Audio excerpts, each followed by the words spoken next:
हाय। Hello. अजनबी जब अच्छा लगने लगे तो उसे अपना परिचय दे देना चाहिए। हाय, आई एम मनोज। जूही। हाय। आप मैरिड है ना? नो, क्यों? मैंने अभी आपको एक लेडी और बच्चे के साथ देखा था। अच्छा वो मेरी भाभी है और बच्चा मेरा भतीजा है। मैं इसका चाचा हूँ। चाचा? क्या चाहो तो डीएनए टेस्ट करके दिखा दूं? अभी डॉक्टर के पास जाता हूं मैं।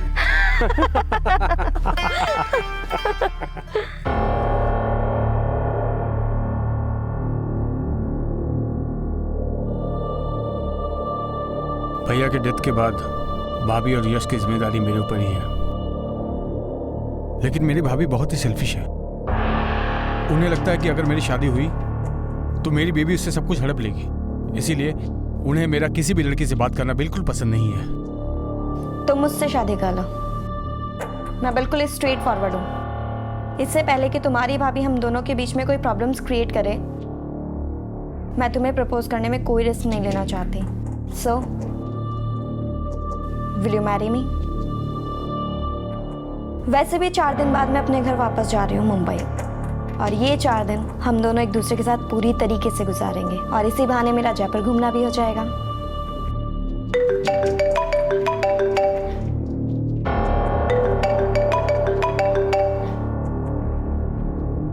बस जूही, इन 4 दिनों में न फोन न ऑफिस, सिर्फ मैं और तुम। मनोज, चाय रेडी है।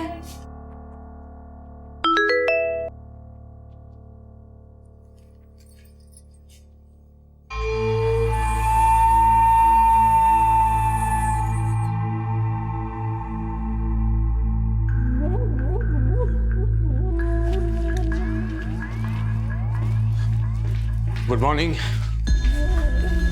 चाय नहीं पीऊंगा, ऑफिस के लिए लेट हो रहा है। सुनो, रात को लेट आऊंगा आज, ठीक है? बाय।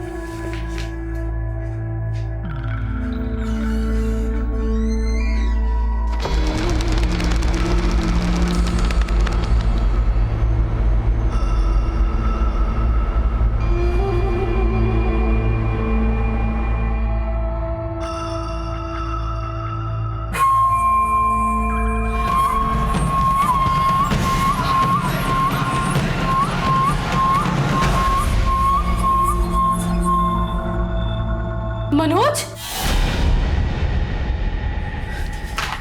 क्या चल रहा है ये सब? तेरी हिम्मत कैसे हुई मेरे पति के साथ? और तुम एक बच्चे के बाप होकर इस बाजारू लड़की के साथ?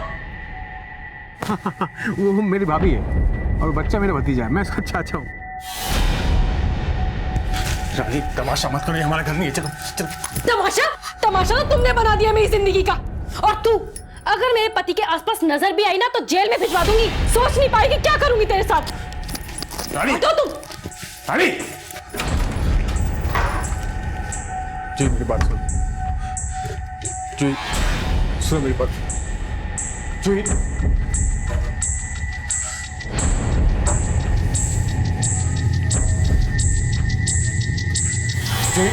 सुन मेरी बात सुनो। इस औरत ने मेरी जिंदगी नर्क बना रखी। मैं इससे बिल्कुल प्यार नहीं करता। अच्छा, तुमने मुझे समझ के रखा है? हाँ, अगर तुम चाहते हो ना कि मैं तुमसे शादी करूं, तो अगली बार मुझसे तभी मिलना जब तुम दोनों का डिवोर्स हो चुका। बट जूही, जूही, जूही, मत जा प्लीज। जूही,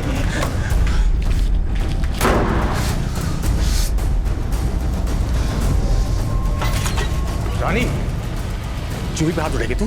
हाँ, बड़ी ताकत आ गई तुझमें, बड़ी ताकत आ गई तुझमें। जूही पे हाथ उड़ेगी तू? हाँ, तुझसे शादी क्या की? तू रानी समझने लगे। मम्मा प्लीज दो ना। आप प्लीज दो ना मम्मा। हाँ बेटा। मुझे पीट के उसने उन थप्पड़ों का बदला लिया जो मैंने अपनी सौत पे बरसाए। मनोज ने बता दिया कि उसकी नजर में मेरी औकात क्या थी।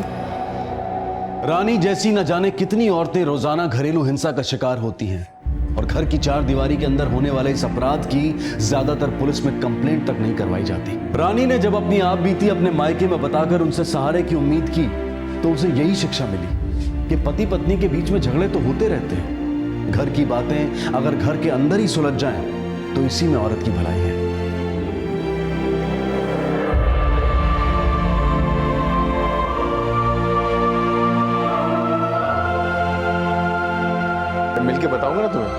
लो तो सही। अच्छा फोन करते हो।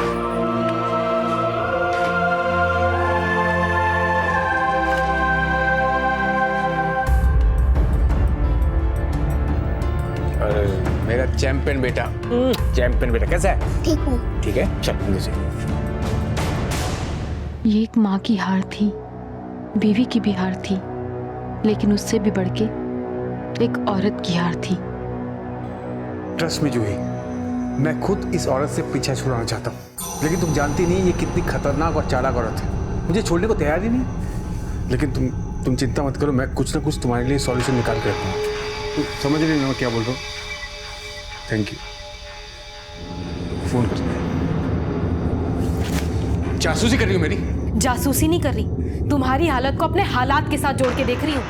तुम जूही के तलवे चाट रहे हो और मैं औकात में लेके बात कर। तुम्हारी औकात तो मेरी औकात से ही बदतर है। कहावत सुनी है तुमने, धोबी का कुत्ता ना घर का ना घाट का। तू मुझे कुत्ता बोलेगी? बता दो, रुक। क्या बोली तू? मुझे कुत्ता बोलेगी? दिखाता हूँ मैं तेरी औकात। क्या बोले तूने?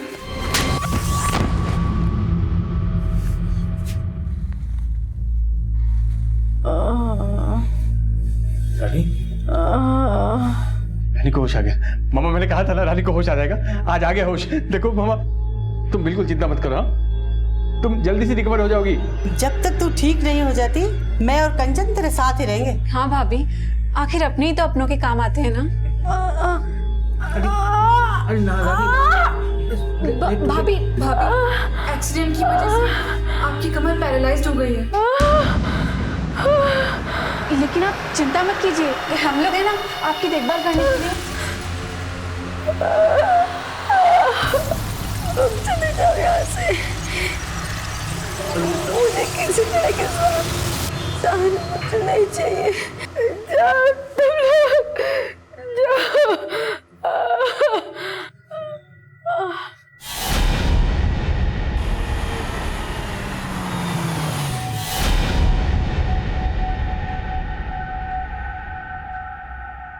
मम्मा, पुलिस आई है। पुलिस? हाँ, पुलिस।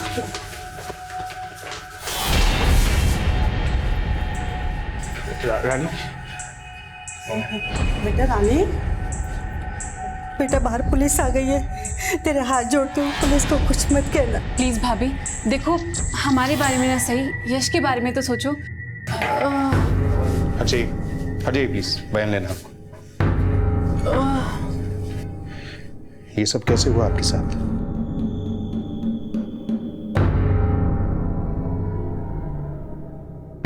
बताइए, कौन है आपकी इस हालत का जिम्मेदार? कोई जिम्मेदार नहीं है, मैं खुद जिम्मेदार हूँ। जी? मेरी लापरवाही के कारण हुआ। अंधेरा था, मुझे कुछ दिखा नहीं और सीढ़ियों से मेरा पैर फिसल गया। सिर्फ एक एक्सीडेंट है, कोई जिम्मेदार नहीं है।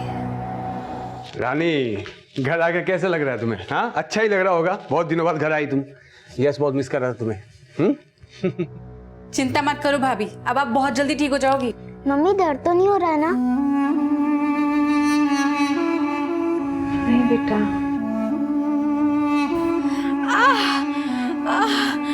कंचन, मुझे बाथरूम जाना है। कंचन, कंचन। मैं क्या इसकी गंदगी साफ करने के लिए पैदा हुई हूँ? वो जो बेटा उसने बिस्तर गंदा कर दिया ना, तो हमें ही साफ करना पड़ेगा। जा बेटा, झेल ले कुछ देर और। जा कंचन, झेल ले बेटा और थोड़ा। क्या हुआ? बाथरूम।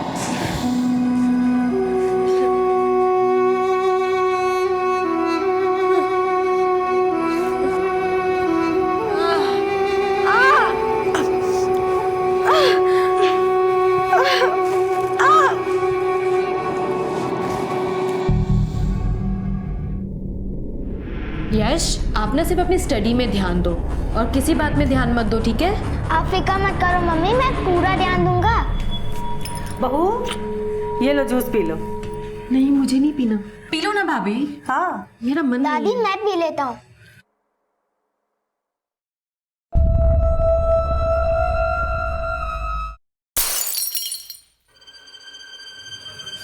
वो बेटा आप बाहर जाओ।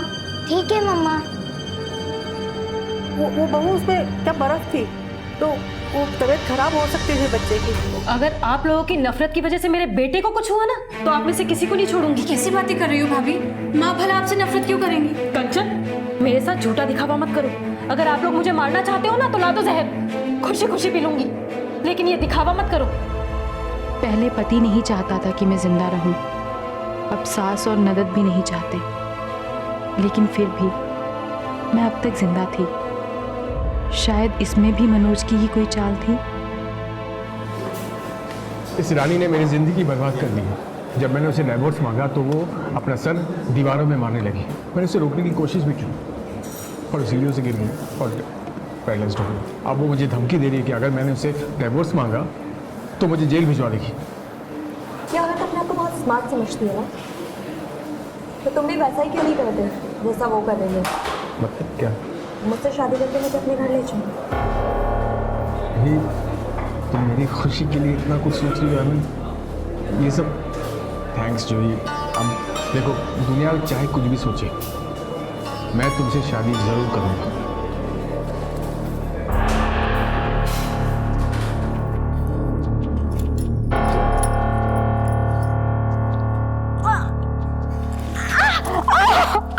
रानी, ओ रानी क्या हुआ?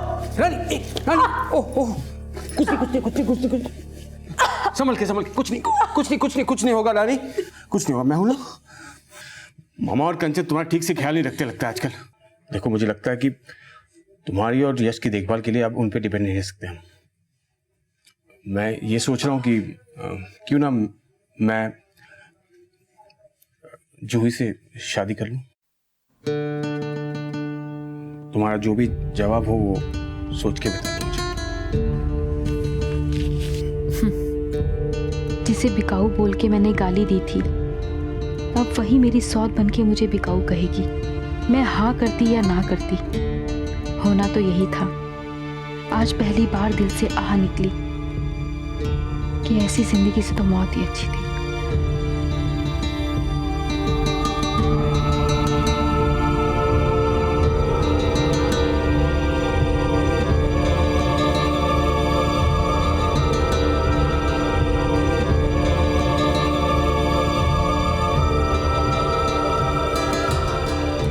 दीदी, आज से आप मेरी बड़ी बहन हैं। मैं इस घर में मनोज की बीवी जरूर बनकर आई हूँ, लेकिन इस घर की बहू हमेशा आप ही रहेंगी। छोड़ो ना, अभी नहीं, प्लीज थोड़ा सब्र करो। आओ।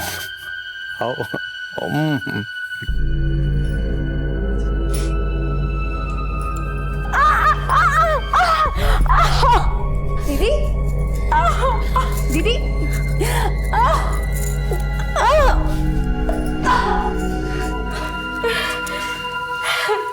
क्या जरूरत है दीदी खुद से उठने की? एक बार आवाज लगा दी होती।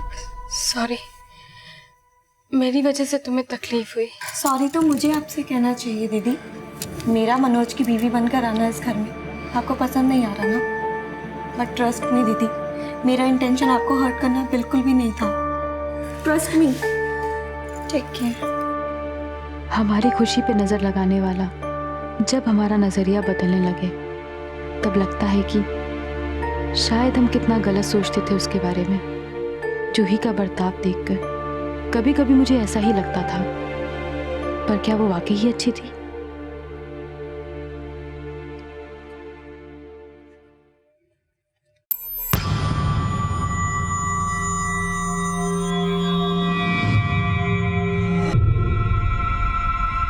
दीदी, दीदी, ओहो, और कितना पढ़ोगी? नीचे चल के आराम करते हैं, चले?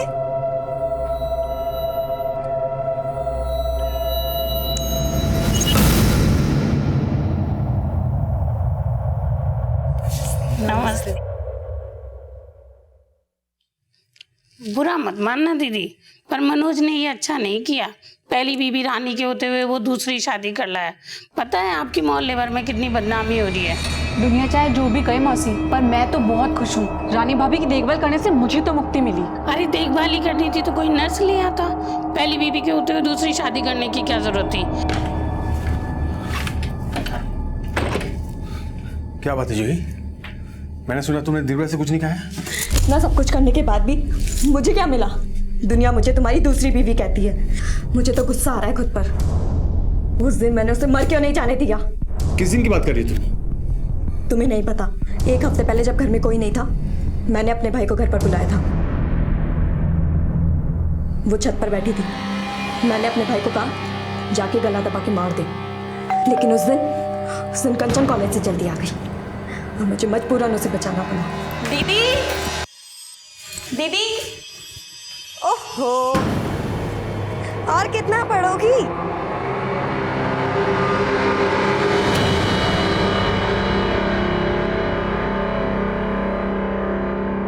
फिलहाल ऐसा करते हैं जूही, रानी के लिए केयरटेकर हायर करके मैं तुम और यश कहीं और चले जाते हैं। ऐसा करने से भी मेरे ऊपर से कौन सा दूसरी बीवी कहलाने का था बढ़ जाएगा। हमें कुछ और सोचना होगा।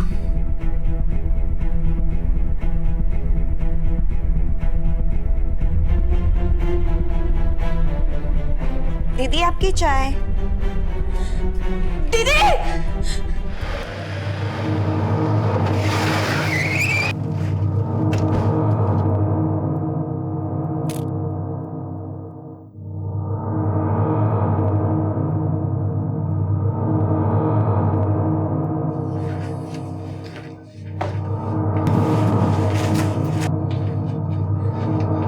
सर, लूटपाट भी हुई है।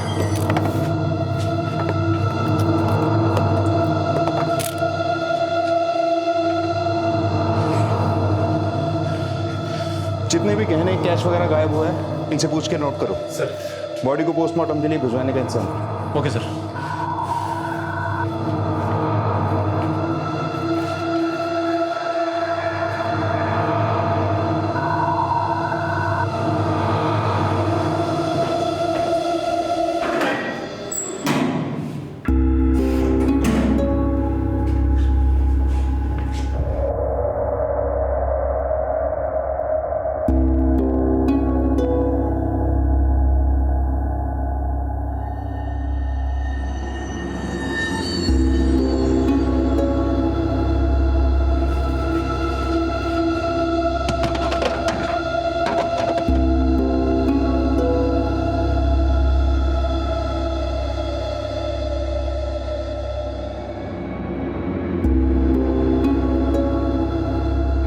Meena, yes sir.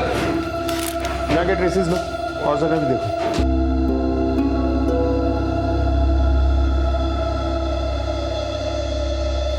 ये छत का दरवाजा आपने अभी खोला या हमेशा खुला रहता है? नहीं सर, छत का दरवाजा हम खुला छोड़ के ही सोते, वेंटिलेशन के लिए। सर, मैंने रानी के पड़ोसी से पूछताछ की पर कुछ खास इन्फॉर्मेशन नहीं मिली है। पर हाँ, कुछ दिन पहले उस कॉलोनी के एक घर में चोरी हुई थी। शायद ये काम उसी चोर का हो। भला किसी चोर को एक अपाहिज से क्या खतरा हो सकता है जो वो रानी की जान लेता? छत का दरवाजा जानबूझ के खुला छोड़ा गया ताकि रानी की हत्या को चोरी के साथ जोड़ के घर वालों पे शक ना किया जाए। रानी के ससुराल वालों को बुलाओ। मुझे लगता है ये काम बाहर वालों का नहीं, घर वालों का ही है। सर, उस रात 11 बजे सो गया था मैं। मेरी आंख सुबह जूही की चीख से खुली जब उसने रानी की डेड बॉडी देखी थी। रानी का कमरा ठीक तुम्हारे बराबर वाला है। रानी के साथ इतना बड़ा हादसा हो गया, तुम्हें उसकी चीख सुनाई नहीं थी? नहीं सर, एक्चुअली मैं बहुत गहरी नींद में था। रात को थोड़ी सी पी रखी थी सर मैं। सर, मैं और मम्मी तो सुबह 8 बजे गांव वापस जाने वाले थे। हम खुद हैरान हैं, ऐसे अचानक से ये सब क्या हो गया। एक बात बताओ, तुम्हारी भाभी के होते हुए भी तुम्हारे भाई ने दूसरी शादी की, क्यों? सर, मनोज ने ये शादी रानी की रजामंदी और कोर्ट की परमिशन लेके की थी। रानी को कोई एतराज नहीं था। सर, हमारे घर में ऐसा कोई नहीं है जो रानी भाभी को नुकसान पहुंचाए। ये काम जरूर किसी चोर का है। भाभी के कमरे से गहने और कैश भी गायब था। सर, रात को एक बार करवट बदलते हुए मैंने हॉल में किसी की आहट सुनी थी। शायद वहाँ कोई था। कंचन अक्सर अपने रूम में पढ़ाई करती है, तो आई थॉट कि वो अपने लिए कॉफी बनाने के लिए नीचे आई होगी। उस वक्त रात के कितने बजे होंगे? 1:30। आप 11 बजे सोएंगे, रात को अचानक आपकी आंख खुली, आपको कैसे पता कि उस वक्त 1:30-2 बजे होंगे? क्योंकि सर कंचन ही है जो रात को लगभग 2 बजे तक पढ़ाई करती है। सर, रानी की पोस्टमार्टम रिपोर्ट आ गई है। रिपोर्ट के मुताबिक रानी की हत्या रात के 1:30 से 2 बजे के बीच हुई है। और जूही ने भी रात के 1:30 से 2 बजे के बीच हॉल से आवाजें सुनी।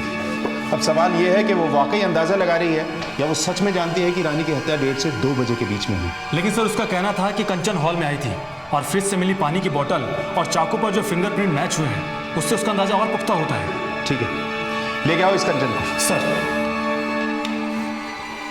मैंने भाभी को नहीं मारा, आप लोग मेरा विश्वास क्यों नहीं कर रहे हैं? नहीं मारा तो पानी की बोतल और चाकू पे तुम्हारी उंगलियों के निशान कैसे आए? क्योंकि मैं रात को नीचे हॉल में आई थी, मैं अपने रूम में थी, मुझे प्यास लगी तो मैंने देखा रूम में पानी नहीं था, इसलिए मैं नीचे आई। सर, जब मैं हॉल में आई तो वहाँ अंधेरा था। मैंने नाइफ डाइनिंग टेबल पे पड़ा देखा तो उसे उठा के नाइफ स्टैंड में रख दिया। फिर मैंने फ्रिज से पानी की बोतल निकाली, पानी पिया और बोतल वापस फ्रिज में रख के चली गई। रानी के मर्डर के अगली सुबह तक उसके रूम की लाइट्स ऑन थी, मतलब रात को भी ऑन होंगी। हाँ सर, भाभी का रूम तो बंद था लेकिन मैंने नोटिस किया कि उनके कमरे की लाइट्स ऑन थी। दरअसल भाभी को रात रात भर बुक्स पढ़ने की आदत थी, मुझे लगा वो बुक पढ़ रही होंगी, इसलिए मैंने उन्हें डिस्टर्ब करना ठीक नहीं समझा। ये सब तुमने हमें पहले क्यों नहीं बताया? मुझसे इस बारे में किसी ने पूछा ही नहीं, और इसका ये मतलब नहीं कि मैंने मर्डर किया है। सर, मैं इनोसेंट हूँ, प्लीज़ मुझे घर जाने दीजिए सर। हमारे पास तुम्हारे खिलाफ पक्के एविडेंस हैं, हम तुम्हें नहीं छोड़ सकते। मैंने अभी आपको बताया ना, मेरे फिंगरप्रिंट्स वहाँ पर कैसे आए। हो सकता है तुम झूठ बोल रही हो। नहीं सर, मैं झूठ नहीं बोल रही हूँ। सर, मैं झूठ नहीं बोल रही हूँ। सर प्लीज़ मेरी बात तो सुनिए। सर प्लीज़ मेरी बात तो सुनिए, मैं झूठ नहीं बोल रही हूँ। माना कि कंचन प्रोफेशनल किलर नहीं, लेकिन इतनी बेवकूफ़ भी नहीं है कि अपने फिंगरप्रिंट्स पानी की बोतल और उस चाकू पे छोड़ दे। लेकिन एक और बात मुझे खटक रही है, मनोज और जूही का कमरा रानी के बराबर में है। जूही को हॉल में कोई आहट सुनाई देती है, लेकिन हत्या के वक्त निकली रानी की चीख सुनाई नहीं देती। सर हो सकता है कंचन ने रानी का मुंह दबा के गला काटा। ये स्केच किसका है? सर, ये उसी चोर का है जिसने रानी के मर्डर से पहले उस कॉलोनी के अंदर चोरी की थी।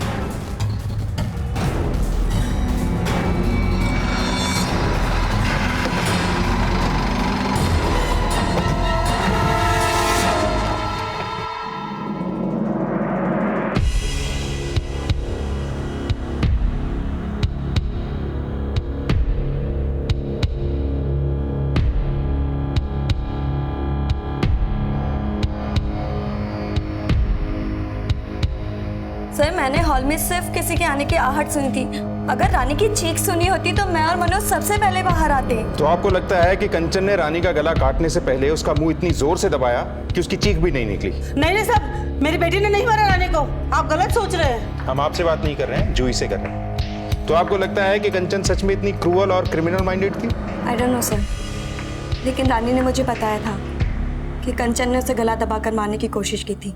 जूही, तुम्हें पता है घर में तुम्हें सब पसंद करते हैं, और अब तो मैं भी पसंद करने लगी हूँ। इसलिए तुम्हें एक बात बताना चाहती हूँ। कंचन ने एक बार तकिए से मुझे मारने की कोशिश की। कंचन, कंचन, कंचन, क्या है? कितना दर्द हो रहा है मुझे, और तुम्हें कि सुनती ही नहीं। बाथरूम ले चल। अब सुनना सुनाना सब बंद, आज तेरा किस्सा ही खत्म कर देती हूँ। मार दे, इससे पहले कि तेरा भाई मेरी सौतन लेकर आ जाए। मुक्ति दे दे मुझे।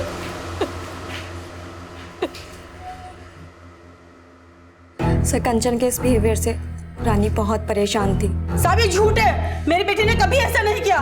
मनोज बोल दो, मनोज बोलता क्यों नहीं? तो आप अपनी बेटी को बचाने की कोशिश मत कीजिए। चाकू पर कंचन की उंगलियों के निशान थे।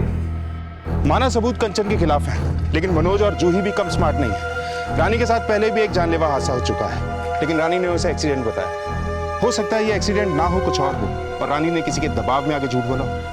एक काम करो। हाँ सर। रानी के फाइनेंशियल रिकॉर्ड चेक करो, जरा पता तो चले कि रानी की मौत से घर के किस सदस्य को क्या फायदा होने वाला था। Okay sir.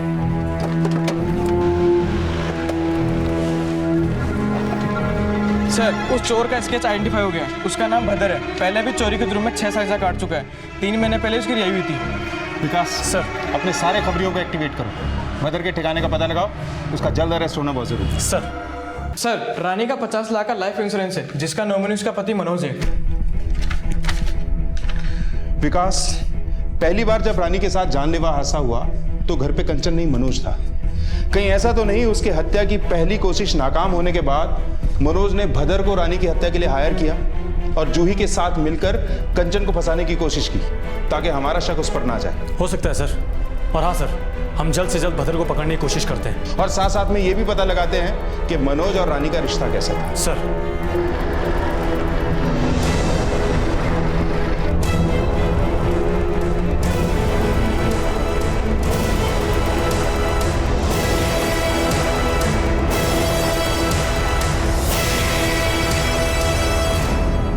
यश की मम्मी रानी बहुत परेशान रहती थी उसके पापा से, बहुत मारता पीटता था, बहुत दुखी रखता था उसको। प्रिंसिपल साहब, आप तो जानते हैं कि यश की मम्मी का कत्ल हो चुका है, लेकिन कुछ दिन पहले वो सीढ़ियों से गिर गई थी, जो हमें लगता है कोई हादसा नहीं था बल्कि किसी ने जानबूझकर उन्हें गिराया था। इन सभी घटनाओं की सही जानकारी हमें यश से मिल सकती है, इसीलिए मैं यश से मिलना चाहता हूँ। ठीक है, मैं यश को बुलाता हूँ। बेटा, हम जानते हैं कि आपको आपके पापा भी अच्छे लगते हैं और मम्मी भी, लेकिन आप डरो मत, हम इस बात को सीक्रेट रखेंगे। मम्मी ने मुझे बोला था कि वो बात मैं किसी को ना बताऊं। बेटा, हमारे साथ आपकी मम्मी की मम्मी भी है, आपका प्रॉमिस टूटेगा नहीं। उस रात जब मम्मी मुझे रूम में छोड़कर जैसे ही बाहर निकली, पापा उन पे चिल्लाने लगे। मैं रूम के बाहर आया और मैंने देखा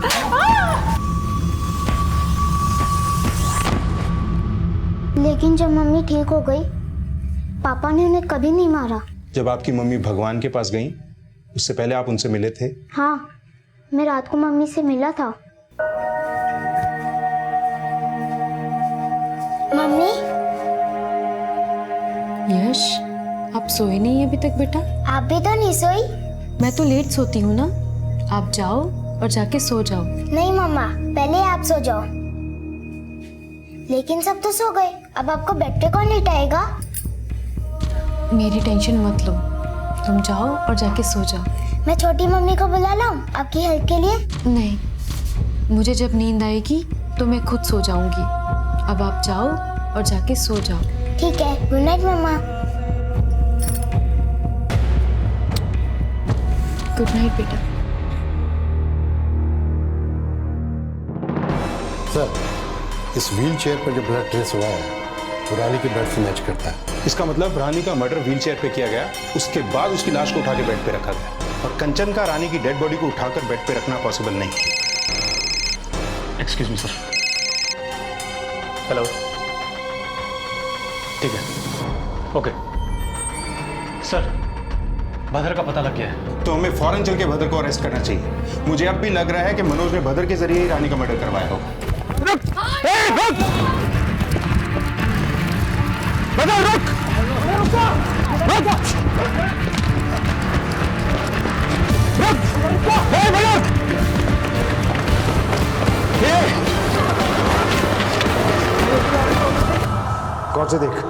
गौर से देख इसे और बता, 15 मई की रात तू इसके घर गया था? हाँ साहब, गया था। तूने इसकी जान ली? हाँ साहब, मैंने मारा इसे, लेकिन साहब मैंने इसे अपनी मर्जी से नहीं मारा। तो फिर कौन था जिसने इसकी जान लेने के लिए बोला?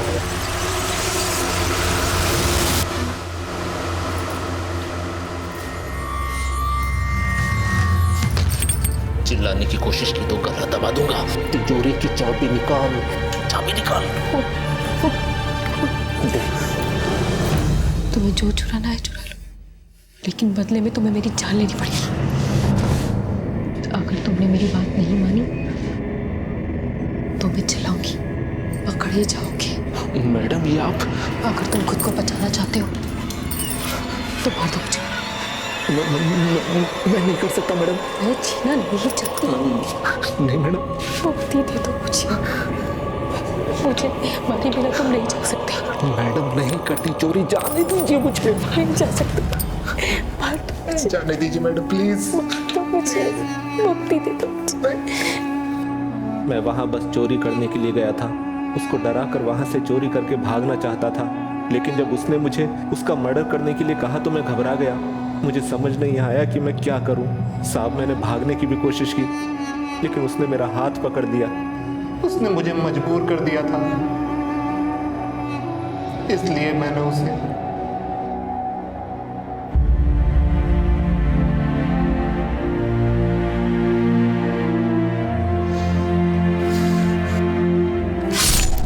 रानी की हत्या भले ही भदर ने की हो, लेकिन उसको इस हाल तक पहुंचाने वाले उसके अपने सगे संबंधी थे।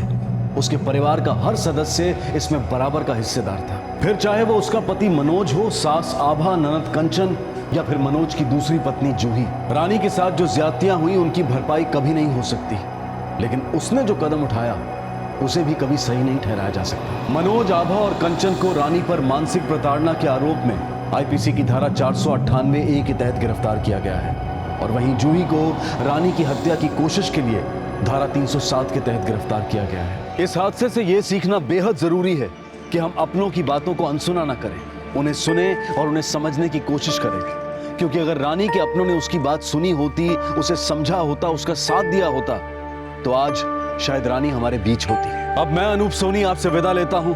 फिर मुलाकात होगी अगले एपिसोड में एक और चौंका देने वाले केस के साथ। तब तक अपना और अपने परिवार का ख्याल रखें और देखते रहें क्राइम पेट्रोल डायल 100। सबक एक को, सीख हम सबको। जय हिंद।